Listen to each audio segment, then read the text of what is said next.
अस्सलाम वालेकुम। आज का जो हम टॉपिक डिस्कस कर रहे होंगे वो होगी कॉम्पोजिशन और फ्रेमिंग।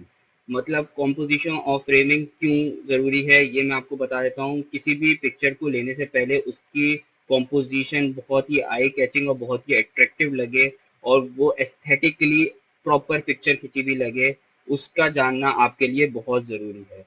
इसके कुछ रूल्स होते हैं जो मैं आपके साथ डिस्कस करूंगा कि किसी भी पिक्चर को खींचने पहले उसकी फ्रेमिंग जो है उसके कुछ रूल्स होते हैं, उसकी कॉम्पोजिशन के कुछ रूल्स होते हैं जो कि आपके लिए जानना, उसकी नॉलेज होना बहुत जरूरी है बिफोर टेकिंग एनी पिक्चर।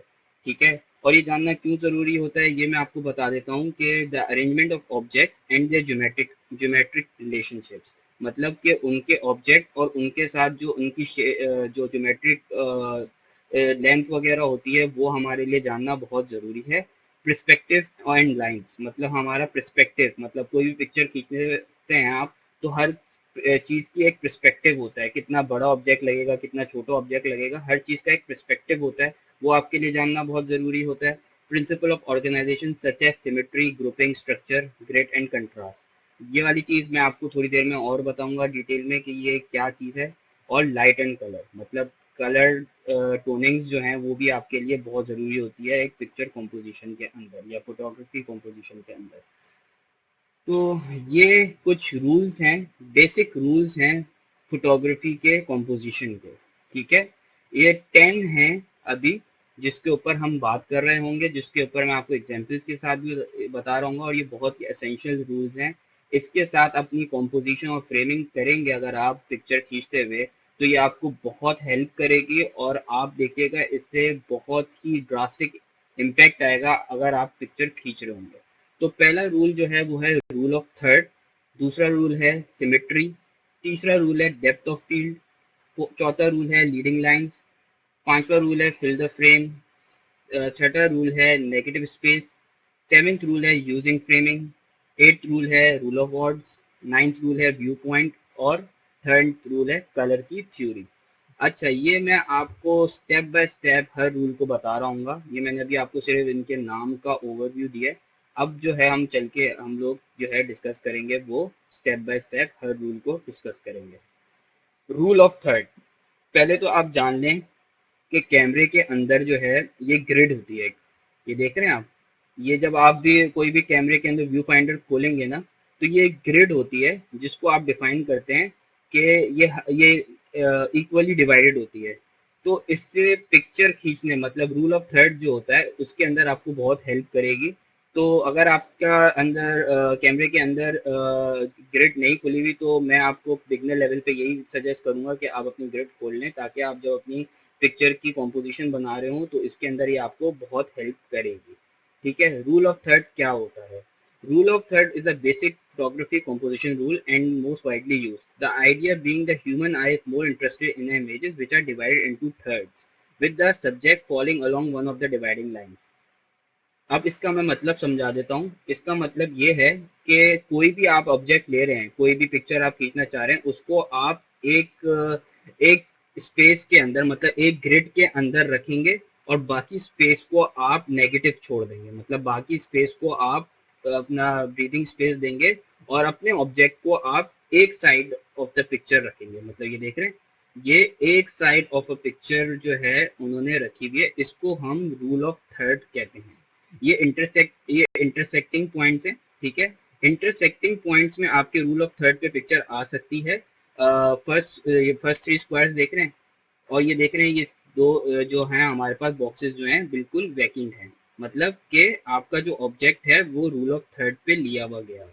इसकी एग्जांपल्स मैं आपको और दिखा देता हूँ। ये देखें, जैसे ये जो है बच्ची जो है वो हमारी एक ऑब्जेक्ट है। ठीक है, उसको हमने फ्रेमिंग कैसी करी कि वो जो है एक साइड ऑफ द पिक्चर आ रही है, बाकी टू साइड जो है हमारी वैकेंट है, मतलब खाली हैं, उसके पीछे उसका एटमॉस्फेयर या बैकग्राउंड आ रहा है। ये इसलिए जरूरी होती है कि अगर आप इसको पिक्चर को बीच में रख के लेंगे ना तो वो पिक्चर जो है आई कैचिंग और अपीलिंग लगेगी, बहुत ही नॉर्मल सी पिक्चर लगेगी। ये डेप्थ दिखाने के लिए जरूरी होती है कि पिक्चर के अंदर जो है ये ऑटोमेटिकली आपकी आंख जो है ना इसके ऊपर पड़ती है जब आप रूल ऑफ थर्ड पे कोई पिक्चर्स लेते हैं।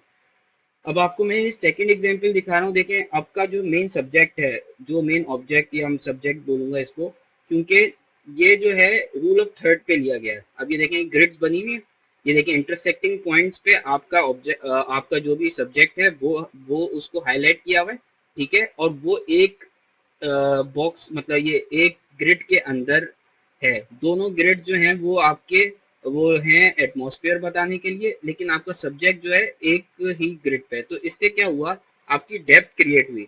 डेप्थ कैसे क्रिएट हुई कि आपका जो ऑब्जेक्ट है उसमें फोकस है, बाकी के जो एलिमेंट्स हैं या बाकी की जो सराउंडिंग्स हैं उसको आपने एक स्पेस में, नेगेटिव स्पेस बोलूंगा मैं इसको, कि आपने उसका स्पेस खाली छोड़ा और आपने बिजी स्पेस दिखाया अपना फोरग्राउंड, ठीक है। बैकग्राउंड को आपने जो है वो लेफ्ट साइड पे रख दिया और फोरग्राउंड को आपने राइट साइड पे रख दिया, और उसके अंदर डेप्थ क्रिएट हो गई, मतलब पिक्चर की एक कॉम्पोजिशन बहुत अच्छी विजिबल नजर आ रही होगी। सिमिलरली ये आपका प्रोडक्ट है, उसके अंदर भी ये देखें रूल ऑफ थर्ड पे लिया हुआ है। मैंने बताया ना कि ये इंटरसेक्टिंग पॉइंट पे आपका जरूर लाई कर सकता है, लेकिन मोस्ट ऑफ द ऑब्जेक्ट का जो पार्ट होगा वो आपका राइट साइड या left side of the picture होगा। सिमिलरली ये पोर्ट्रेट है, इसके अंदर भी देखें मोस्ट ऑफ द पार्ट जो है वो लाई कर रहा है आपका right side of the photo, बाकी की स्पेस जो है वो बिल्कुल खाली छोड़ी हुई है। तो इसको हम कहते हैं rule of third. This is the first rule जो आपको मैंने बताया। सेकंड रूल पे अब आते हैं, हम आते हैं सिमेट्री। सिमेट्री का मतलब है लेफ्ट साइड और राइट साइड दोनों इक्वली बैलेंस पिक्चर हो, ठीक है। लेफ्ट साइड हो या राइट साइड हो, दोनों की जो बैलेंस होती है उसको हम कॉम्पोजिशन का नाम देते हैं सिमेट्री कॉम्पोजिशन। या तो ऊपर नीचे से बैलेंस्ड हो या लेफ्ट राइट से बैलेंस्ड हो, ठीक है। अब ये देखें पिक्चर जो है, इसके अंदर आप देखें ये बिल्कुल सिमेट्रिकली पिक्चर ली हुई है। मतलब लेफ्ट, ये आपका जो ऑब्जेक्ट है वो लेफ्ट साइड पे भी उतना ही इक्वल है जितना वो राइट साइड पे है, ठीक है। तो इसको हम कॉम्पोजिशन को, इस रूल को कहते हैं सिमेट्री, ठीक है। अब ये वाली पिक्चर की एग्जांपल लें, इसके अंदर भी देखें left side and the right side both are symmetrical, और बीच में आपका ऑब्जेक्ट पड़ा हुआ है, मतलब बैलेंस्ड पिक्चर है, बिल्कुल बैलेंस। लेफ्ट साइड से भी उतनी बैलेंस्ड है, राइट साइड से भी उतनी बैलेंस्ड है। ये कुछ और एग्जांपल्स हैं। अच्छा, ये देखें आपका जो सब्जेक्ट है वो आगे है और लेफ्ट साइड से देखें बैलेंस्ड है, राइट साइड से भी उतनी बैलेंस्ड है। तो इस रूल को हम, इस कॉम्पोजिशन को हम कहते हैं सिमेट्री कॉम्पोजिशन, ठीक है। ये दो और एग्जांपल्स हैं इसके। मूव करेंगे आगे। अब आपको मैं बताता हूँ डेप्थ ऑफ फील्ड, जो कि एक बहुत ही इंटरेस्टिंग है और इसको यूज करने में काफी लोग इंटरेस्टेड भी होते हैं, because it creates a bokeh effect या ब्लर इफेक्ट। आपका सब्जेक्ट जो होता है वो आपका शार्प रहता है। जैसे मैंने आपका अपर्चर के जब आपको मैंने टॉपिक पढ़ाया था तो उसके अंदर मैंने आपकी सारी चीजें बताई थी कि ये किस तरह क्रिएट होता है।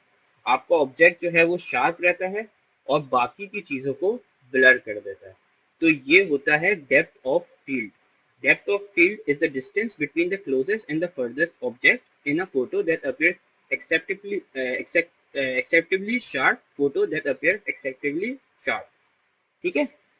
इसका मतलब है कि आपका जो ऑब्जेक्ट है वो शार्प रहेगा, बाकी की चीजें ब्लर हो जाएंगी। ये कम से कम अपर्चर पे आप यूज करते हैं अगर आपको शैलो डेप्थ ऑफ फील्ड चाहिए। इसकी एग्जांपल ये देखें, आपका जो जो आपने पिक्चर को फोकस में रखना था, आपने वो चीज को फोकस रखा और पीछे की चीज को ब्लर कर दिया, मतलब आपने जो पीछे डेप्थ थी उसको ब्लर कर दिया। इससे बहुत ही मतलब एक ऐसा इफेक्ट क्रिएट होता है कि आपको डेप्थ पता चल रही होती है किसी भी चीज की, ठीक है। अब आपको मैं थोड़ा सा कंपैरिजन बता देता हूँ कि शैलो डेप्थ ऑफ फील्ड में क्या फर्क होता है और डीप डेप्थ ऑफ फील्ड में क्या फर्क होता है। सेम पिक्चर ली हुई है, सही है। शैलो डेप्थ ऑफ फील्ड में क्या हुआ कि इसके अंदर, शैलो के अंदर क्या होता है कि आप एक पिक्चर के ऑब्जेक्ट को फोकस कर रहे होते हैं, बाकी को ब्लर कर रहे होते हैं, तो उसको कहते हैं हम शैलो डेप्थ ऑफ फील्ड।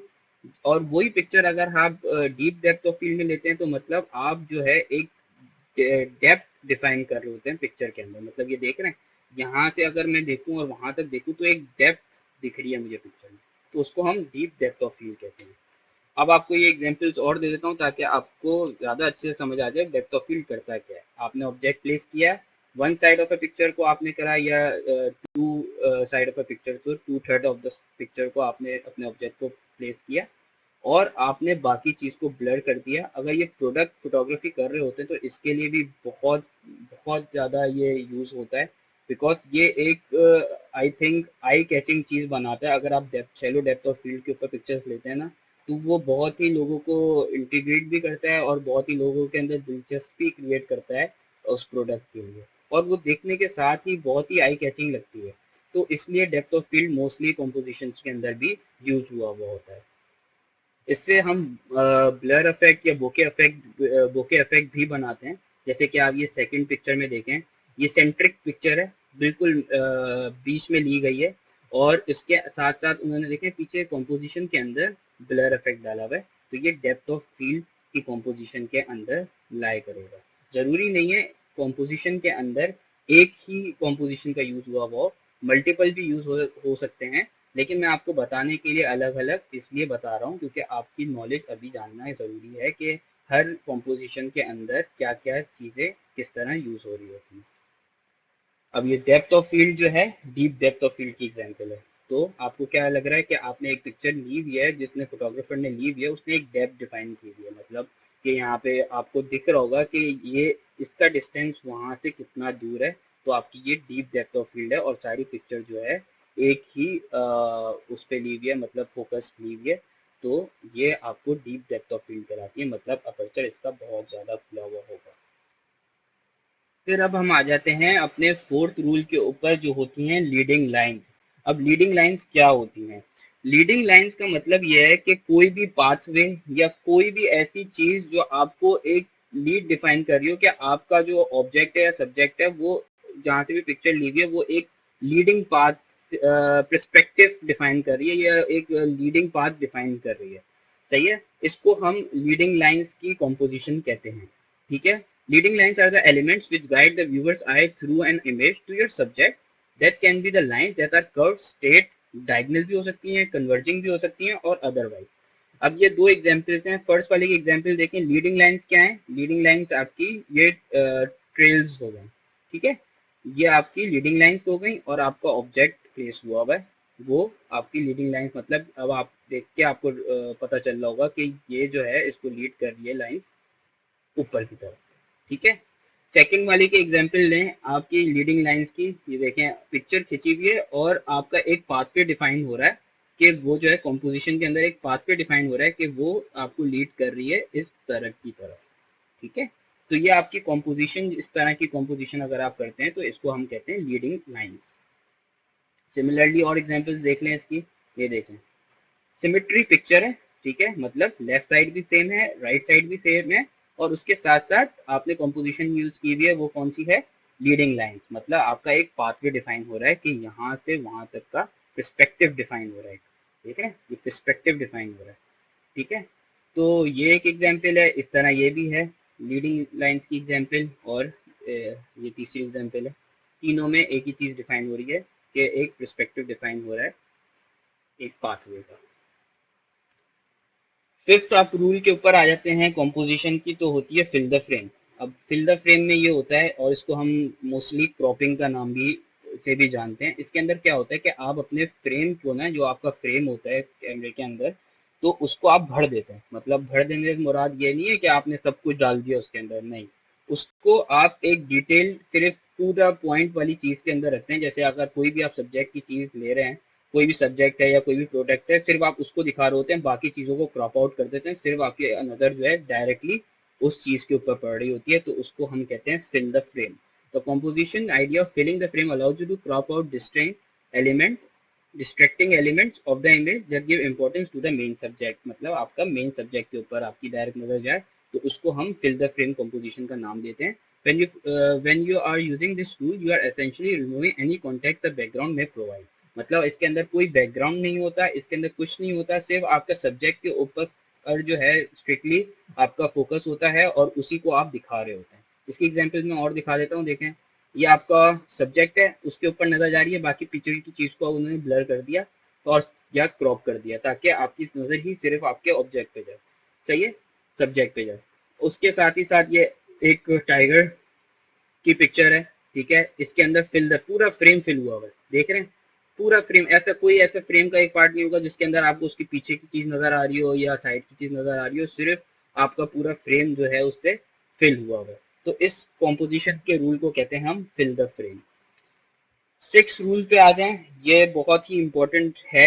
इसको यूज करना भी काफी मुश्किल भी होता है, लेकिन अच्छा होता है ये अगर आप इसको सीख जाएं, क्योंकि ये आपके लिए हेल्प बहुत करेगा प्रोडक्ट फोटोग्राफी के अंदर, क्योंकि प्रोडक्ट फोटोग्राफी में मोस्टली जो है ग्राफिक डिजाइनिंग का भी काम इन्वॉल्व होता है, और उसके अंदर आपको नेगेटिव स्पेस का कॉम्पोजिशन बनाना बहुत ज़रूरी होता है। ठीक है, तो negative space is the space surrounding the main subject in an image. The space the image is just as important as the subject itself because it gives the subject breathing room and can set the mood or convey an emotion. ठीक है, अब इसके अंदर negative space में क्या होता है कि आप अपना सब्जेक्ट तो ले रहे होते हैं, लेकिन उसके साथ साथ आप एक ब्रीदिंग स्पेस दे रहे होते हैं, एक बहुत ही ज्यादा एक नेगेटिव स्पेस दे रहे होते हैं अपनी पिक्चर में, ताकि आप जो है उसको दोनों को जो है बैलेंसली लेके चल रहे हैं। वो इसलिए भी जरूरी होता है, मिसाल के तौर पे अगर मैं ये एग्जांपल दूं, देखिए सब्जेक्ट आपका जो है इस प्रोडक्ट फोटोग्राफी के अंदर right side of the picture पे, मोस्टली राइट साइड या top side of the picture पे, बाकी की स्पेस जो है ब्रीदिंग स्पेस है आपकी। ब्रीदिंग स्पेस और नेगेटिव स्पेस है वो इसलिए है कि जस्ट इन केस अगर आपको ग्राफिक डिजाइनिंग के साथ इसके ऊपर कोई टाइपोग्राफी करानी हो, तो आपके साथ साथ प्रोडक्ट शूट के साथ साथ आपकी टाइपोग्राफी भी आ जाएगी इधर, या आपको कोई भी चीज इधर टेक्स्ट बेस लिखनी हो तो उसके लिए आपके पास ब्रीदिंग स्पेस होना बहुत जरूरी होता है एक पिक्चर के अंदर। पिक्चर ऊपर ना आ रही हो, मतलब आपके उसके लिए एक वेल सर्टेन ऑर्गेनाइज्ड पिक्चर लगे, एस्थेटिकली अच्छी पिक्चर खींच भी लगे, इसके लिए नेगेटिव स्पेस भी होना बहुत जरूरी है।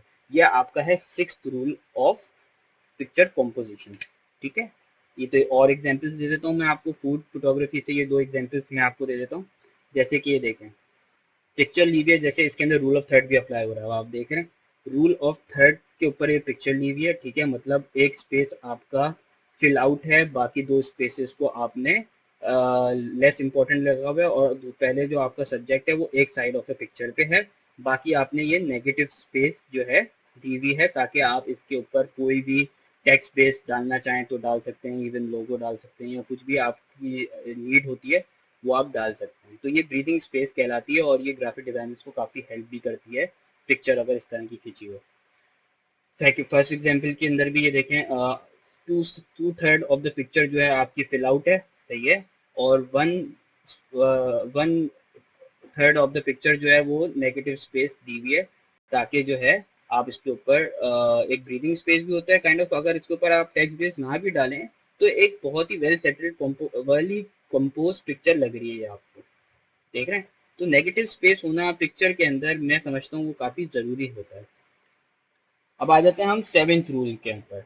सेवेंथ रूल क्या होता है कि पिक्चर के अंदर आप अपने किसी फ्रेम को यूज करें, मतलब फ्रेम कुछ भी हो सकता है, कोई डोरवे हो सकता है, कोई पाथ हो सकता है, या कोई भी आर्किटेक्चरल बिल्डिंग हो सकती है, उसको अपने पिक्चर के अंदर या उसके अपने कॉम्पोजिशन के अंदर आप एज अ यूज करें, उसको frame as a frame use करें, तो वो आपका कहलाता है यूज फ्रेम कॉम्पोजिशन। ठीक है, तो इसका ये रूल के अंदर क्या होता है, जैसे एग्जांपल देखें आप, ये इन्होंने फ्रेम यूज किया हुआ है, सही है, कि कोई भी आर्किटेक्चरल बिल्डिंग का फ्रेम यूज किया हुआ है, एज अ फ्रेम हमने इसको यूज किया हुआ है, और बाकी अपने आप में कॉम्पोजिशन दिखाई हुई है।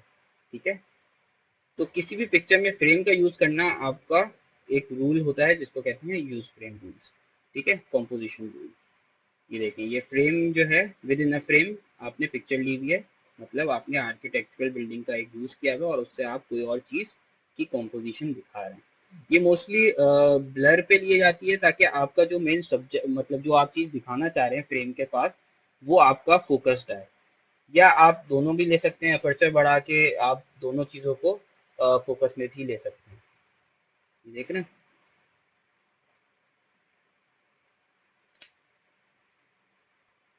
अच्छा, इसको हम जो है ऑब्जेक्ट्स दिखाने के लिए या सब्जेक्ट्स दिखाने के लिए भी यूज कर सकते हैं। अब ये देखें, एक बंदा जो है टेंट के अंदर लेटा हुआ है, उसने अपना पर्सपेक्टिव दिखाया हुआ है, अब उसने फ्रेम एज अ फ्रेम जो यूज किया हुआ, उसने अपना टेंट जो है एज अ फ्रेम यूज किया हुआ, और उससे वो अपना सीनरी दिखा रहा है, मतलब व्यू दिखा रहा है उसका, और वो आपको वाकई ऐसा फील हो रहा होगा कि फ्रॉम द फोटोग्राफर्स आए देख रहे हैं आप। ठीक है, जैसे आप वहीं वहीं के हैं और फ्रॉम द फोटोग्राफर्स आए देख रहे हैं ये चीज। तो ये आपका कहलाता है use frame rule. Eighth rule जो आ जाता है वो आ जाता है रूल ऑफ ऑड्स। मतलब रूल ऑफ ऑड्स को मैं इस तरह एग्जांपल के साथ आपको बताता हूँ। पहले तो इसकी थोड़ी सी थ्योरी बता देता हूँ। रूल ऑफ ऑड के अंदर क्या होता है, कोई भी चीज को आप ऑड नंबर में रखें, मतलब वो चीज ऑड नंबर में हो, तो वो आपकी आंख को ज्यादा एक अट्रैक्टिव लुक देती है। ठीक है, जरूरी नहीं है कि आपने बैलेंस चीज रखी हो। अगर एक चीज लेफ्ट साइड पे रखी है, एक चीज राइट साइड पे रखी है, तो दोनों दो चीजें इधर रखी, दो चीजें इधर रखी, तो आपकी आंख को वो इतनी इंगेजिंग नहीं बनाएगी। पर अलबत्ता अगर आप उसको नेगेटिव मतलब ऑड नंबर में रखें, एक को ऊपर रखा, एक को नीचे रखा, एक को लेफ्ट पे रखा, तो वो जो है कॉम्पोजिशन जो है वो काफी एक अलग लुक देती है, एक बहुत ही यूनिक लुक देती है। उसके हम कहते हैं रूल ऑफ ऑड्स। ठीक है, the eyes are drawn to the images that contain an odd number or elements rather than those with an even number, जैसे मैंने आपको बताया। At least that's the theory behind the rule of odds. Additionally, it says the human eye is also naturally drawn to the center of the group. अगर कोई चीज बीच में पड़ी है तो आपकी आंख की नजर फौरन उधर ही जाएगी, या अगर आपके पिक्चर के अंदर कोई ऐसी डेप्थ क्रिएट हुई है जो आपका सब्जेक्ट जो है एक जगह पे है, तो पहले आपकी नजर उस बिगर पिक्चर मतलब बिगर जो चीज लग रही होगी पिक्चर के अंदर उसके ऊपर जाएगी, फिर जो स्मॉलर पिक्चर के अंदर चीज लग रही होगी उसके ऊपर बाद में जाएगी। ठीक है, if you want an element of your images to stand out, place it between the other two objects. The eye naturally lands on instead of empty space. Empty space की जगह आपकी आंख की नजर डायरेक्टली उस चीज पे पड़ेगी। अब ये देखें, ये एग्जाम्पल, ये ऑड नंबर्स पे है, ये example of rule of odd है। ये ऑड पड़ी हुई है, देखे ना। अब ये मेरी नेगेटिव स्पेस पे नजर नहीं जाएगी, मेरी डायरेक्ट नजर जाएगी ये तीन चार चार पांच पड़े हुए हैं, ये इधर पांच पड़े हुए हैं, इस तरह ये ऑड नंबर्स में एक कॉम्पोजिशन बनी हुई है, तो मेरी इन पे नजर फौरन जाएगी। तो ये डिफाइन करती है कि कभी आपको, अगर मैं बताऊं कि फूड फोटोग्राफी से एग्जांपल दूं, तो कभी आपको अपने चीज़ों के इंग्रेडिएंट्स के ऊपर भी नज़र पड़वानी होती है instead of your only product, तो उसके ऊपर उसके लिए भी ये काफ़ी हेल्प करता है रूल ऑफ ऑड्स। फिर आ जाता है व्यू पॉइंट। अब व्यू पॉइंट जो होता है ये होता है तीन हिस्सों में डिवाइड होता है। ठीक है, तीन हिस्से क्या होते हैं, या तो आप बहुत ही लो एंगल से पिक्चर ले रहे हैं कि एक किसी भी चीज़ की, या अगर कोई बिल्डिंग है या किसी भी आर्किटेक्चरल बिल्डिंग को दिखाना चाह रहे हैं कि उसकी आप लेंथ दिखाना चाह रहे हैं, उसकी आप एक डोमिनेंस दिखाना चाह रहे हैं, तो उसके लिए आप लो एंगल का इस्तेमाल करते हैं किसी भी चीज़ की डोमिनेंस को दिखाने के लिए। ठीक है, और हाई एंगल का इस्तेमाल करते हैं जब आप किसी चीज को छोटा दिखाना चाहते हैं, या किसी चीज के ऊपर आप भारी हो, या view of the view point of the photographer भारी हो, तो उसको हम हाई एंगल फोटोग्राफी या हाई एंगल से दिखाते हैं। ठीक है, और मिड लेवल मतलब आई लेवल से हम वो चीज दिखाते हैं कि फ्रॉम द व्यूअर्स आए या फ्रॉम द फोटोग्राफर आए, हम लोग जो है वो चीज दिखाना चाह रहे होते हैं। तो ये हमारे कॉम्पोजिशन के कुछ थीम रूल लाई करते हैं व्यू पॉइंट के अंदर। व्यू पॉइंट कॉम्पोजिशन के अंदर ये तीन रूल्स अप्लाई होते हैं। अब मैं आपको फर्स्ट एग्जांपल जिस तरह दी, लो एंगल आप डोमिनेंस दिखाना चाह रहे होते हैं किसी बिल्डिंग की, या आर्किटेक्चरल बिल्डिंग की, या किसी भी आप ये फैशन के अंदर भी यूज हो सकती है, या किसी भी एक आप कॉम्पोजिशन बना रहे हो, किसी भी टाइप ऑफ फोटोग्राफी कर रहे हो, तो इसके अंदर ये अप्लाई होता है। अब ये देखें, इसके अंदर दिखाई हुई एफिल टावर की डोमिनेंस दिखाई हुई है। ठीक है, और सेकंड के अंदर ये भी लो एंगल से ली हुई है और डोमिनेंस दिखाई हुई है मॉडल की और उसकी सराउंडिंग्स की। ठीक है, अब ये देखें, मैंने बताया जिस तरह हाई लेवल से अगर लें तो उसके भी व्यू पॉइंट होता है। ये देखें, हाई लेवल ली हुई तो आपका ऑब्जेक्ट जो है, जो सब्जेक्ट है आपका, वो छोटा लग रहा है और बाकी उसकी पिक्चर ली हुई है। ये हाई लेवल से पिक्चर ली हुई है, इसका ये व्यू पॉइंट क्रिएट हो रहा है। ठीक है, अब आ जाते हैं हम फोटोग्राफी के लास्ट कंपोजिशन रूल के ऊपर। जो मैं आज आपको बता रहा हूँ वो है कलर थ्योरी। कलर थ्योरी जानना बहुत ज़रूरी है कि आपकी कंपोजिशन के अंदर जो है आपकी पिक्चर जो भी आप खींच रहे हो उसके अंदर कलर्स एक दूसरे को रिलेट कर रहे हो, ये आपके लिए बहुत ज़रूरी होता है। ऐसा ना हो कि आप ऐसे कलर्स यूज़ कर रहे हो, आउट ऑफ द बॉक्स कोई चीज़ हो रही है, एक जगह पे कोई और कलर्स हैं, दूसरी जगह पे कोई और कलर्स हैं, ये आपकी कॉम्पोजिशन को बिल्कुल खराब करते हैं। तो ये आप देखें, जैसे कॉम्प्लीमेंट्री कलर्स, अगर आप गौर करें तो ये देखें, रेड के साथ कॉम्प्लीमेंट्री कलर जो है ऑरेंज हो सकता है, येलो हो सकता है, लाइट येलो हो सकता है। ठीक है, ब्लू के साथ लाइट ब्लू, ब्लू, ये आपके साथ कॉम्प्लीमेंट्री कलर्स हैं। जैसे रेड के साथ अगर आप ग्रीन भी यूज़ कर सकते हैं, तो कॉम्प्लीमेंट करना चाहिए एक दूसरे के कलर को, ये ना लगे बिल्कुल out of the box until और अनलेस रिक्वायर्ड हो। ठीक है, ये देखें ये कॉम्पोजिशन पे ली हुई है। इसके अंदर देखें ब्लू और ऑरेंज टोन्स का इस्तेमाल हुआ है, मतलब दो टोन्स का इस्तेमाल हुआ है। ब्लू की एक कलर थीम चल रही है, साथ ही साथ एक ऑरेंज की हल्की सी फील आ रही है। तो ये कलर टोन्स का होना साथ एक दूसरे को मैच करना बहुत ज़रूरी है। अब मिसाल के तौर पे अगर मैं ब्लू के साथ कोई पिंक या कोई और ऐसा कलर यूज़ कर लेता जो कि इसको रिजेंबल ना कर रहा हो, तो वो जो है आँख को अच्छा नहीं भी नहीं लगता और वो कॉम्पोजिशन बुरी भी लगती है। अब इसके अंदर आपको स्टैंड आउट भी करना है। ये देखें जैसे ये रेड को उन्होंने स्टैंड आउट करवाना था और चीज़ों से, तो आपकी नज़र फौरन आपकी आंख की नज़र जो है डायरेक्ट रेड पे पड़ेगी, ग्रीन पे नहीं पड़ेगी। भले ही वो जितने भी पड़े हुए हैं लेकिन आपकी नज़र उन पे जाएगी नहीं, डायरेक्ट एक स्टैंड आउट वाली चीज़ पे जाएगी। तो कलर थ्योरी का जानना जो है बहुत ज़रूरी होता है। आई होप आपको थोड़ी सी रूल्स ऑफ कॉम्पोजिशन की अब नॉलेज हो गई होगी, और प्लीज़ ये ट्राई ज़रूर करिएगा। और आप जब भी ये ट्राई करेंगे आपको बहुत मदद करेगी, क्योंकि ये रूल्स बहुत एस्थेटिकली आपकी फ़ोटोग्राफी को बहुत अच्छा भी बनाते हैं और प्रोफेशनल भी फील देते हैं। तो आप ये प्लीज़ ज़रूर ट्राई करिएगा। कोई भी पिक्चर खींचने से पहले ये रूल्स को पहले पढ़ना ज़रूरी होता है। तो ये रूल्स जो हैं आपको हेल्प करते हैं फोटोग्राफी करने के लिए, कॉम्पोजिशन बनाने के लिए। अगर आपको मुश्किल हो रही होती है कि यार कुछ आपको पिक्चर्स लगती है ना यार ये out of the box picture ली हुई है, कैसे ली हुई है, तो उसके लिए ये बेसिक अभी बताएं। और भी रूल्स होते हैं जो कि वो एडवांस लेवल होते हैं, लेकिन पहले ये बेसिक ही कर लें तो उसके अंदर भी ये आप बहुत एडवांस लेवल जा सकते हैं। आई होप आपको ये सेशन अच्छा लगा होगा। नेक्स्ट सेशन में हम बात करेंगे कि crop frame versus full frame body क्या होती है, उसके साथ साथ किस किस टाइप के लेंसेज होते हैं। अंटिल देन अल्लाह हाफ़िज़।